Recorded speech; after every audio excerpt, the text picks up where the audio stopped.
wasn't even sure why I said yes. It had been months since my last serious relationship, and I wasn't really in the mood for dating.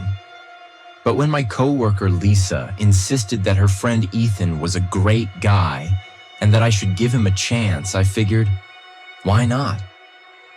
Ethan and I exchanged a few texts before making plans for dinner on Valentine's Day. He seemed normal, polite, funny, and interested in getting to know me.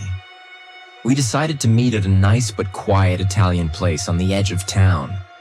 It wasn't fancy, but it had good reviews, and that was enough for me. That evening, I got ready, put on a red dress, and headed to the restaurant. When I arrived, Ethan was already there, sitting at a table near the back. He looked like his pictures, which was a relief, but something about him seemed off. His eyes were darting around the room like he was watching for someone, and his smile didn't quite reach his eyes. I chalked it up to nerves. First dates can be awkward. We ordered food and the conversation started fine. But then, he started asking me weirdly specific questions. He asked me if I lived alone. I laughed nervously. Yeah, I have a small place not too far from here. He nodded.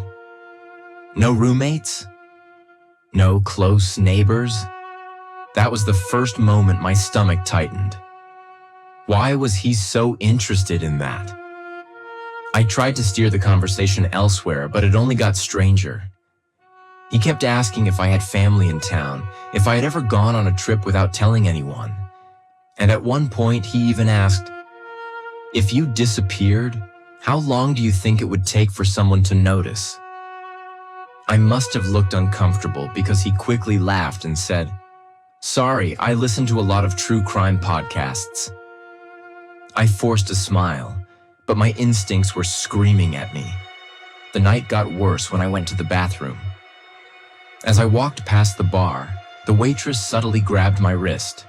She asked me if I knew that guy. Not really, I admitted. First date? Why? She hesitated, then glanced at Ethan. He was here last week, with a different girl. Same table, same flowers, same everything. She left with him. I never saw her again. My heart dropped. I quickly pulled out my phone and texted Lisa. "Are you sure Ethan is your friend? Something feels off." Lisa responded almost instantly and said Ethan was out of town for the week.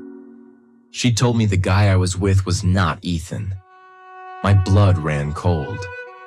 I turned to ask the waitress more, but at that exact moment, the guy appeared behind me. He asked me if everything was okay. I forced a smile. "Yeah, just freshening up." He didn't move. He just stood there, watching me. "I'll walk you back." Panic set in. I couldn't leave with him. I needed a plan. When we got back to the table, I made a show of checking my phone. "Oh no, my best friend just had an emergency. I need to go." His expression darkened. "I'll drive you." I said no, I have a ride. I grabbed my bag and bolted before he could argue. The moment I was outside, I ran to my car, locked the doors, and peeled out of the parking lot. My hands were shaking so badly I could barely hold the wheel. When I got home, I did a deep dive online. There was no trace of Ethan, no social media, no work history, nothing. It was like he didn't exist. I reported him to the police, but they brushed it off. No crime was committed, they said. But a few days later, I saw a local news article about a missing woman. She had last been seen leaving a restaurant on a date, and she looked eerily similar to me. I never went on a blind date again.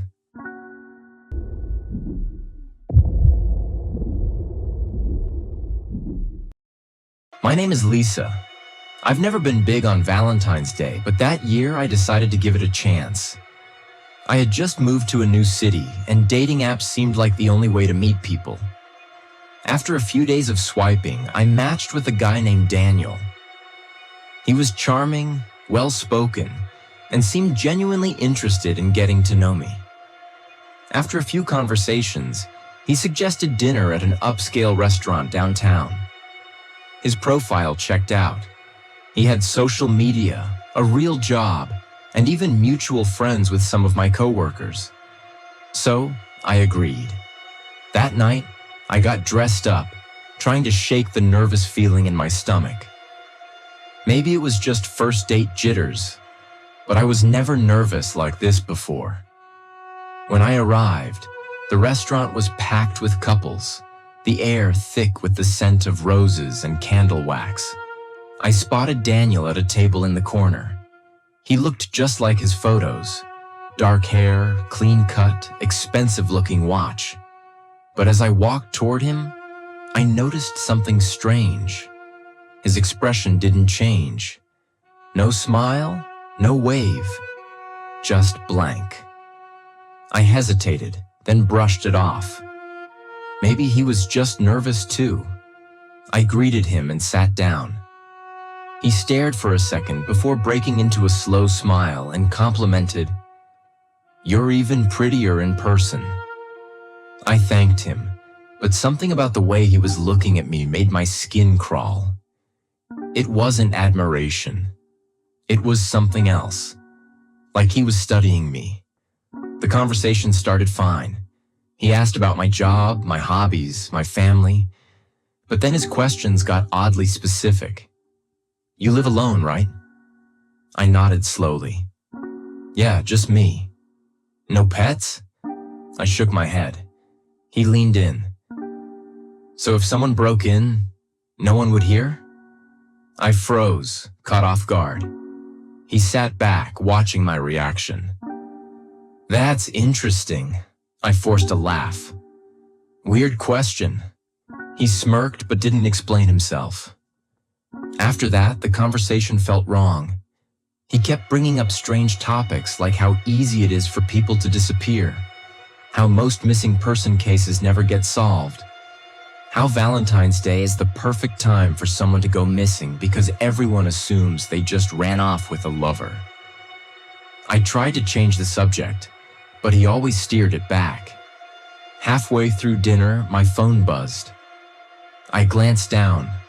I get a text from an unknown number saying, "Leave." A chill ran down my spine. I looked around, but no one seemed to be watching me. I swallowed hard and excused myself to the bathroom. As soon as I was out of sight, I texted back, "Who is this?" Immediately, another message. "You're not safe." My pulse pounded. Was this a prank? I turned back toward the dining area, and that's when I saw it. Daniel was on his phone, smirking. A horrible realization hit me. He was the one texting me. He was messing with me, testing me. I took a deep breath and forced myself to walk back to the table. "Everything okay?" I smiled tightly. "Yeah, just my friend checking in." His eyes darkened slightly. "Good, it's important for people to know where you are." At that point, I had to get out of there. The waiter came by to refill our drinks.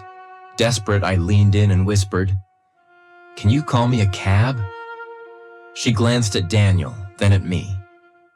"You okay?" I nodded quickly. She walked away, and I prayed she understood. Daniel tilted his head.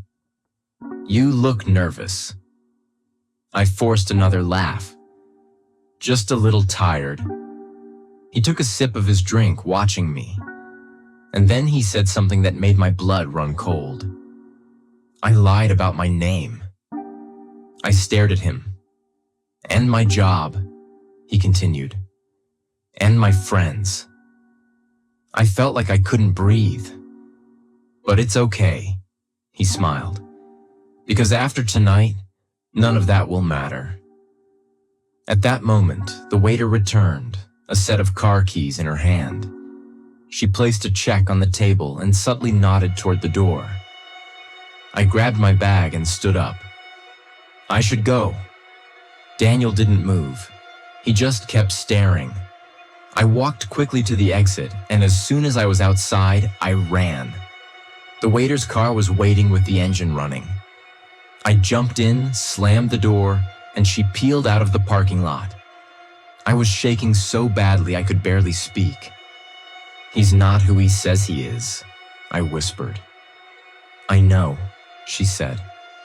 I turned to her, confused. She glanced at me before gripping the wheel tighter. "You're the third girl this week who's left with that look on her face." I looked back at the restaurant. Daniel was standing in the window, watching us drive away. I reported him to the police the next day. But when they looked into his name and profile, it was gone. Like he had never existed. And the worst part? A week later, another girl in my city went missing. Her last known location was the same restaurant. And they never found her. Since that day, I have never used a dating app again, and I don't think I ever will.